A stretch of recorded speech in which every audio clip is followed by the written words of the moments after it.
केरल के इतिहास में चेरमन पेरुमल एक महान राजा थे।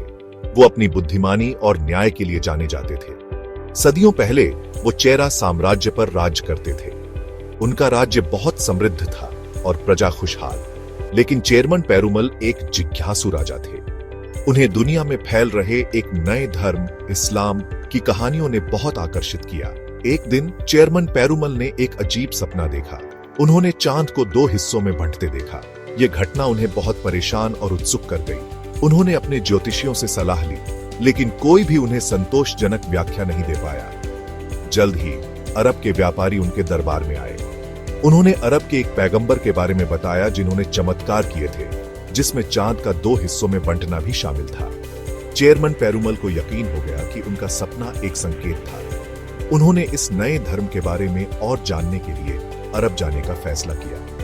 उन्होंने अपने राज्य का भार अपने मंत्रियों को सौंपा और मक्का की यात्रा पर निकल पड़े।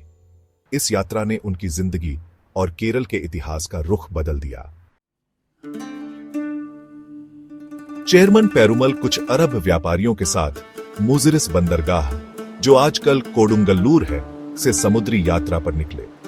वे कई दिनों तक अरब सागर में सितारों के मार्गदर्शन में चलते रहे। यात्रा लंबी और कठिन थी, लेकिन चेरमन पेरुमल अपने लक्ष्य तक पहुंचने के लिए दृढ़ थे। वे पैगंबर मोहम्मद से मिलना चाहते थे और इस्लाम के बारे में खुद जानना चाहते थे। मक्का पहुंचने पर पैगंबर मोहम्मद ने चेरमन पेरुमल का गर्मजोशी से स्वागत किया। वो पैगंबर की समानता, करुणा और ईश्वर की एकता की शिक्षाओं से बहुत प्रभावित हुए। उन्होंने इस्लाम धर्म अपना लिया और अपना नाम ताजुद्दीन रखा। उन्होंने अपने नए धर्म को गहराई से समझने के लिए कई साल मक्का में बिताए। चेरमन पेरुमल अपने नए धर्म के बारे में अपने लोगों को बताना चाहते थे। उन्होंने केरल में एक मस्जिद बनाने की इच्छा जताई, जहां लोग इकट्ठा होकर प्रार्थना कर सकें। पैगंबर मोहम्मद ने उनकी इच्छा का समर्थन किया। उन्होंने अपने साथियों मलिक दीनार और मलिक इब्न हबीब को मस्जिद के निर्माण में मदद करने के लिए केरल भेजा। मलिक दीनार और उनके साथी कोडुंगल्लूर गए। उन्होंने मस्जिद के लिए जगह चुनी और उसके निर्माण का काम देखा। मस्जिद पारंपरिक केरल शैली में बनाई गई थी, जिसमें ढलान वाली छतें और सुंदर लकड़ी का काम था। यह उन स्थानीय लोगों के लिए पूजा स्थल बन गया जिन्होंने इस्लाम धर्म अपना लिया था। यह केरल में इस्लाम की बढ़ती उपस्थिति का प्रतीक बन गई। चेरमन जुमा मस्जिद, जैसा कि इसे जाना जाता है, भारत में बनी पहली मस्जिद मानी जाती है। यह भारतीय उपमहाद्वीप में इस्लाम के शुरुआती आगमन का प्रमाण है। मस्जिद की वास्तुकला अरब और केरल शैलियों का अनोखा मिश्रण है। इसमें एक मीनार, एक प्रार्थना कक्ष और वुजू के लिए एक तालाब है। सदियों से मस्जिद का कई बार जीर्णोद्धार और विस्तार हुआ है। यह मस्जिद सिर्फ पूजा स्थल ही नहीं, बल्कि शिक्षा का केंद्र भी है। इसने केरल में इस्लाम के प्रचार में महत्वपूर्ण भूमिका निभाई है।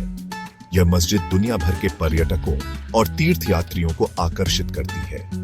वे चेरमन पेरुमल को श्रद्धांजलि देने और भारत में इस्लाम के शुरुआती इतिहास के बारे में जानने आते हैं।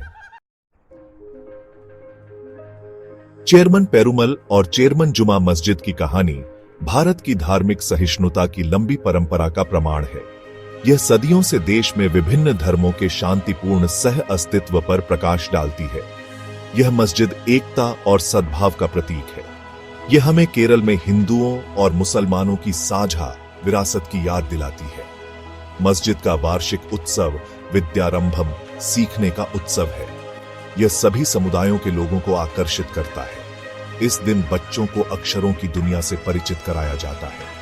यह त्योहार इस बात का एक सुंदर उदाहरण है कि कैसे विभिन्न धर्म ज्ञान और शिक्षा का जश्न मनाने के लिए एक साथ आ सकते हैं। चेरमन जुमा मस्जिद आज भी शांति की किरण और भारत की समृद्ध और विविध सांस्कृतिक टेपेस्ट्री की याद दिलाती है। यह चेरमन पेरुमल उस राजा की स्थायी विरासत का प्रतीक है जिसने इस्लाम धर्म अपनाया और इसे केरल के तटों पर लाया।